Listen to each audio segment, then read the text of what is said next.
thrilled to be back doing some comedy for the first time since I've had my third child 6 months ago, which is very exciting. Yes, you should woo that because I'm now essentially just one big hole. So, yeah. No, there's a few stitches. My husband is very lucky there are a few stitches in there too.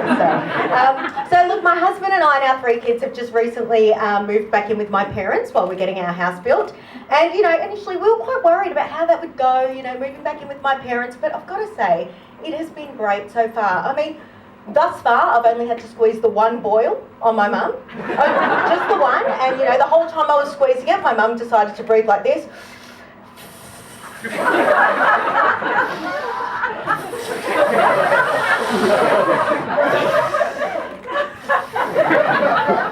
And then when I said, "Oh my God, Mum, there's pus," she said, "Oh, good. Keep squeezing." And I haven't even told you where the boil was yet. I think the real low point, though, was when my mum looked down from her position, like this, and said, "It's like looking into your future, isn't it, Steph?" Yeah. And it was. I showed my husband. Lockdown happened, and yes, lockdown was shit. But I discovered that I am someone who copes quite well with not being able to go anywhere. And it is because from a young age, I was conditioned to not want to go anywhere, and my mum had a foolproof way of doing this. So she hated driving anywhere. She would only drive, maybe 2 minutes away from home, and even then it was under immense stress, and she would do it.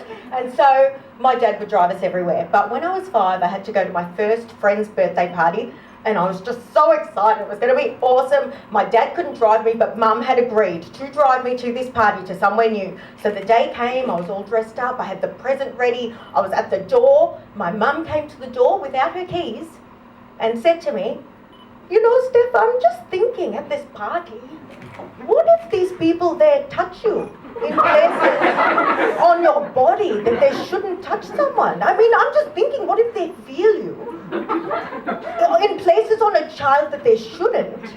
And then they say to you, if you tell anyone, we'll kill you and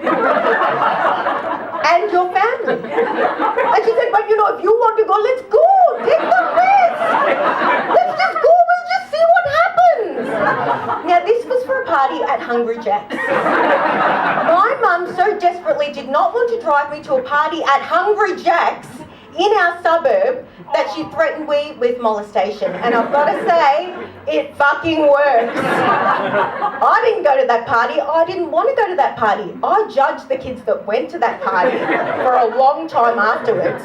And every time an ad came on TV telling me those burgers were better at Hungry Jack's, I sat there saying, "But at what fucking cost?" So look, while lockdown was great for me because I don't want to go anywhere because I might get molested even at my age, I did find that it was difficult in one area, which is just with our kids. I was pregnant with one, questioning my life choices, with a 6-year-old and 3-year-old going fucking nuts every fucking day, and always really loudly, like bee shits quietly, so no one knows. But no, screaming. And then one day I cracked and I screamed back at them and said, "If you don't shut up, somebody's going to call DHS." And then I paused and thought, someone might call fucking DHS. Some concerned citizen might call DHS on these little fuckers, and my problems could be fucking over. And I imagined it, like they'll come to the door and I'll be like, "Oh my God, what am I going to do?" Here are their bags, they're packed in. I reckon you could get 2 weeks out of those guys, but oh my God, I'm not going to let you take my kids. Get in the fucking car. The woman who said, "Get in the fucking car. I'm going to fight you with everything I've got slammed." Fuck yes! They're fucking out of that house, and I reckon I would get a good, at least hour before the police came, and then it's just weighing up what I fucking do with that hour. Do I have a cup of tea and waste time while the kettle boils? No. Or do I just annihilate that fucking toilet uninterrupted for a good hour? I don't know. Either or, both works. So look, it's hypothetical. I wouldn't actually get someone to call DHS on me to get a break from my kids because, there's a really good likelihood someone will anyway at some point, because my 3-year-old, who I'm very proud to say is a budding comedian, thinks it is hilarious when we're out in public to scream at me, "Please don't kill me, Mummy! Please, Mummy, just don't kill every chance that any day now, someone is going to call DHS and I'm going to get the break of a fucking life. So thank you very much for your time. I've got to go look after my kids.